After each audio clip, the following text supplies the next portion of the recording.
Hi, this video is part of my complete Docker and Kubernetes course. The link is in the description of the video, so make sure to give a thumbs up, and if you don't want to miss any updates, subscribe to the channel. That being said, let's get started.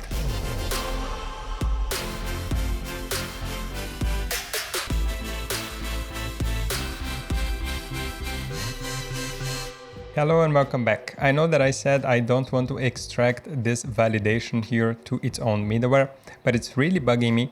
So let's extract this together. And in the meantime, we can also explore how we can compose different functions here by leveraging the concept of middlewares in Express. Let's scroll up to the top a little bit. Let's remove the comment here with the routes that we have. And now I just would like to discuss a little bit more, or in a little bit more details, how the concept of middlewares here can be useful in Express. So let's suppose that we have our route here. Let's take the notebook router.post. Let's just save this here. I'm going to remove the body, and then we'll simply have, let's say, function A, right? And then this function A here is just a function that we have defined here, request and response, like so. And then we're just going to do something with this function here. And then this will be called whenever we post to this /path. So basically what we did here is we just extracted this function here into its own variable, just stored the function in a named variable here, and then we're just passing a reference to this function to the body of our post route handler. As it turns out, in Express, we can actually chain multiple functions together. So let's say that we had the same function B here, and it doesn't need to be the same function. It can do something else, right? So let's say here that function A will just perform some validation. Let's say here some validation. And then function B here will actually do the actual logic. So some business logic. And then here we can have function C doing some error processing. So let's say that there are some errors here, and we can then just have the function C doing some error processing.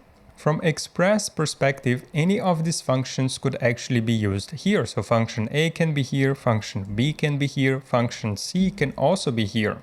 And in fact, they could actually appear one after another. So we can just have the functions chained together like so.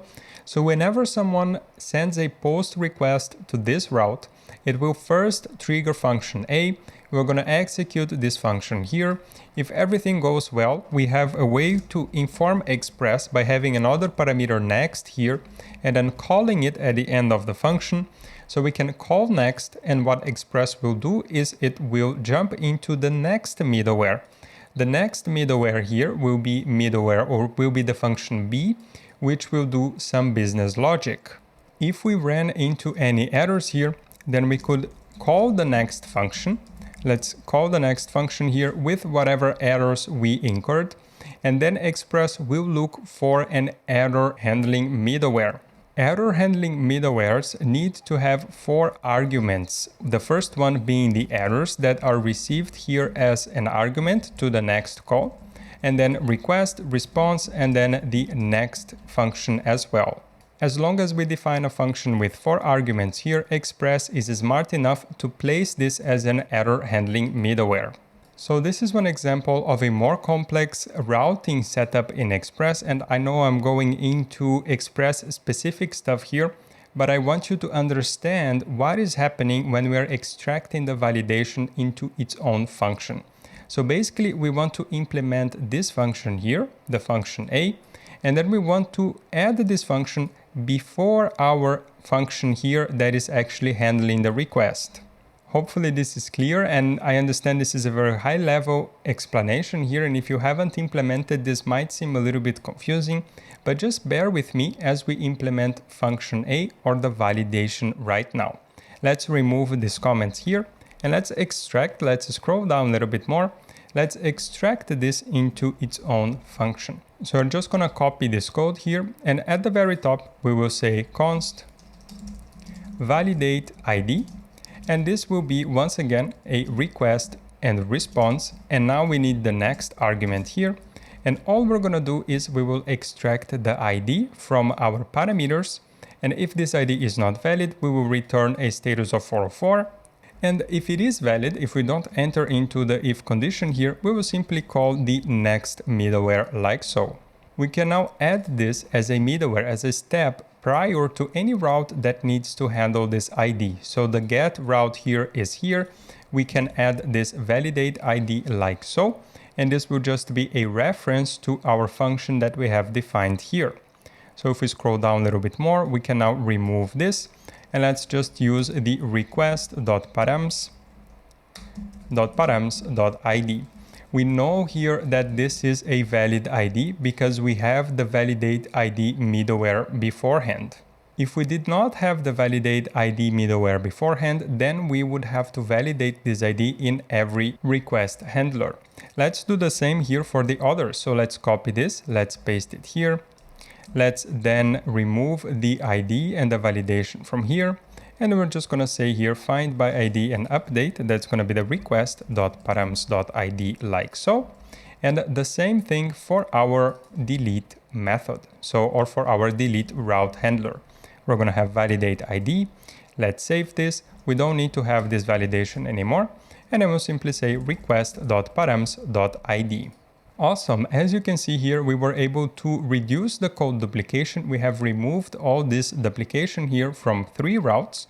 And as you can imagine, the process is very similar to the error handling here.